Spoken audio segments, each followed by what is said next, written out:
70 മണിക്കൂർ ആഴ്ചയിൽ പണിയെടുക്കാൻ പറയുന്ന മഹാരഥന്മാരുള്ള നാട്ടിൽ 70 മണിക്കൂർ പറയുകയാണെങ്കിൽ 80 മണിക്കൂർ ജോലി ചെയ്യിപ്പിക്കുന്ന മിടുക്കന്മാരുള്ള നമ്മുടെ നാട്ടിൽ മറ്റ് ഏത് രാജ്യത്തും കാണാത്തതുപോലെ കോർപ്പറേറ്റുകാർ ഇന്ത്യക്കാരുടെ മാത്രം നട്ടെല്ല് നീരാക്കി പണിയെടുപ്പിക്കുന്ന നമ്മുടെ നാട്ടിൽ കഴിഞ്ഞ ദിവസമാണ് കടുത്ത ജോലി സമ്മർദ്ദത്തെ തുടർന്ന് ഒരു മലയാളി പെൺകുട്ടി കുഴഞ്ഞു വീണ് മരിച്ചത്.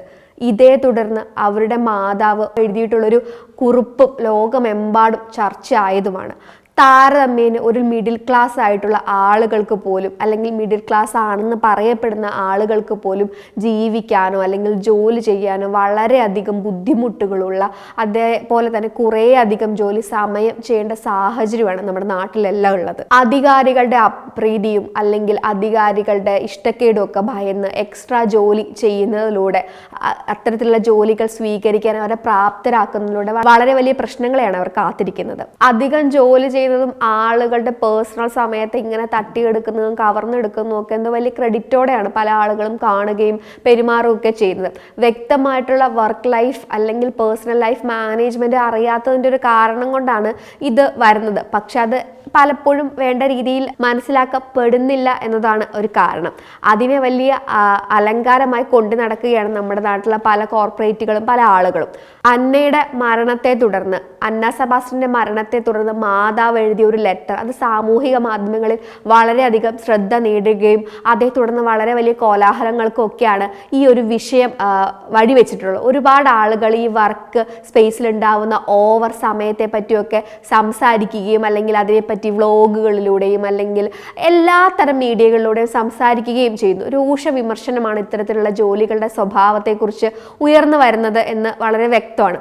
പക്ഷേ ഇതുമായി ബന്ധപ്പെട്ട് വിദ്യാർത്ഥികളുടെ അല്ലെങ്കിൽ യുവാക്കളുടെ വർക്കിനെ പറ്റി ബന്ധപ്പെട്ട് ഏറ്റവും ഇമ്പോർട്ടൻ്റ് ആയിട്ടുള്ള കാര്യം പറയേണ്ട ഒരാളാണ് നമ്മുടെ കേന്ദ്രമന്ത്രിയായിട്ടുള്ള നിർമ്മല സീതാരാമൻ. അന്നയുടെ മരണവുമായി ബന്ധപ്പെട്ട കാര്യങ്ങളോട് ഇവർ പ്രതികരിച്ചത് നല്ല സ്ഥാപനങ്ങളിൽ കുട്ടികൾക്ക് ലഭിക്കുന്ന ഔപചാരിക വിദ്യാഭ്യാസത്തോടൊപ്പം കുടുംബങ്ങളും ചില കാര്യങ്ങൾ പഠിപ്പിക്കണമെന്നും, കുടുംബങ്ങൾ എന്താണ് പഠിപ്പിക്കേണ്ടത്, നിങ്ങൾ എന്ത് പഠിപ്പിച്ചാലും ചെയ്യുന്ന ജോലിയായാലും ആ സമ്മർദ്ദം കൈകാര്യം ചെയ്യാനുള്ള ആന്തരിക ശക്തി നിങ്ങൾക്കുണ്ടായിരിക്കണം.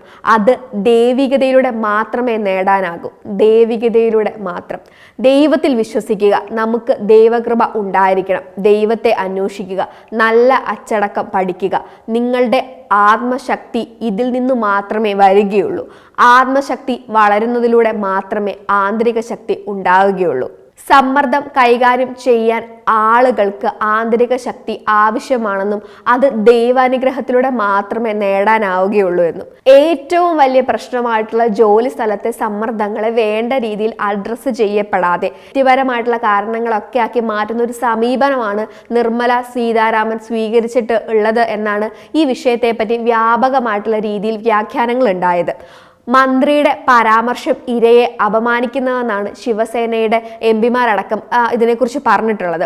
ഒരു തരത്തിൽ പറഞ്ഞാൽ പ്രശ്നങ്ങളെ, അതായത് ഈ ജോലി സമ്മർദ്ദം അല്ലെങ്കിൽ എക്സ്ട്രാ ജോലി എന്നൊക്കെ പറയുന്ന കാര്യങ്ങളെ വേണ്ട വിധത്തിൽ ഡീല് ചെയ്യാതെ ഒരു തരത്തിലൂടെയുള്ള കുറുക്ക് വഴിയിലൂടെ ഒരു എസ്കേപ്പിസമാണ് ഇങ്ങനെയുള്ള പരാമർശങ്ങളിലൂടെയൊക്കെ ഇവർ മുന്നോട്ട് വെക്കുന്നതെന്ന് വളരെ വ്യക്തമായിട്ടുള്ളൊരു കാര്യമാണ്. അതുകൊണ്ട് തന്നെയാണ് ഇത് വളരെയധികം പ്രശ്നമായിട്ട് ജനങ്ങൾക്ക് തോന്നുകയും അല്ലെങ്കിൽ അത് എടുക്കേണ്ട ആളുകൾക്ക് തോന്നുകയൊക്കെ ചെയ്യുന്നത്. ഈ വിഷയത്തിൽ ക്ഷമ പറയാനോ അല്ലെങ്കിൽ ഇത്തരം കാര്യം എന്തുകൊണ്ട് ഇത്തരം വളരെ ഒരു മോശമായിട്ടുള്ളൊരു ഇമ്പാക്റ്റ് ഉണ്ടാക്കുന്ന ഒരു പരാമർശത്തെ പറ്റി ക്ഷമ പറയാനൊന്നും ഇവർ മുന്നോട്ട് വന്നിട്ടില്ല. പക്ഷേ ഇങ്ങനെ ഒരു കാര്യം ഉണ്ടായപ്പോൾ അല്ലെങ്കിൽ ഇങ്ങനെ ഒരു പ്രശ്നം ഉണ്ടായപ്പോൾ ഇതിനൊരു വലിയ കാര്യമായ ആളുകൾ ചൂണ്ടിക്കാണിച്ചപ്പോൾ നിർമ്മല സീതാരാമൻ പറഞ്ഞിട്ടുള്ള ഒരു കാര്യം എന്ന് പറയുന്നത്, ഞാൻ ആന്തരിക ശക്തിയെക്കുറിച്ച് മാത്രം പറയുകയാണ്, അതിലൂടെ ആരെയും അപമാനിക്കാൻ ശ്രമിച്ചിട്ടില്ലെന്നാണ്. ആരെയും വ്യക്തികളെ അപമാനിക്കുക എന്നുള്ളതല്ല. ഒരു വർക്ക് കൾച്ചറിൽ കഷ്ടപ്പെട്ടു പോയ ഒരാളെ ഇൻഡയറക്റ്റ് ആയിട്ട് നേരിട്ട് അപമാനിക്കുക അല്ലെങ്കിൽ ഇൻഡയറക്റ്റ് ആയിട്ടുള്ള ധ്വനികളാണ് ഇതിൽ നിന്ന് വ്യക്തമാകുന്നത്.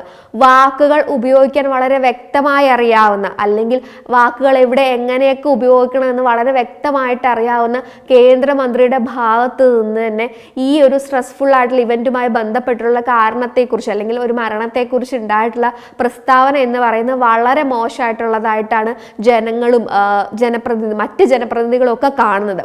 ആന്തരിക ശക്തിയെക്കുറിച്ച് ഇങ്ങനെ പറയുമ്പം ഈ ആന്തരിക ശക്തി ഇല്ലാത്ത തലമുറയായിട്ട് ബാക്കിയുള്ളവരെ കണക്കാക്കുമ്പോൾ സമ്മർദ്ദം കൈകാര്യം ചെയ്യുന്ന ആന്തരിക ശക്തി അന്നയ്ക്ക് ഉണ്ടായിരുന്നു എന്നും അതിന് പക്ഷെ ഇങ്ങനെയൊക്കെ ഉണ്ടായിരുന്നിട്ടും വിഷമകരമായിട്ടുള്ള വളരെ ബുദ്ധിമുട്ടുള്ള തൊഴിൽ സംസ്കാരവും നീണ്ട ജോലി സമയവുമാണ് അന്നയുടെ ജീവനം എടുത്തതെന്ന് ജനപ്രതിനിധികളടക്കം അവകാശപ്പെടുന്നുണ്ട്.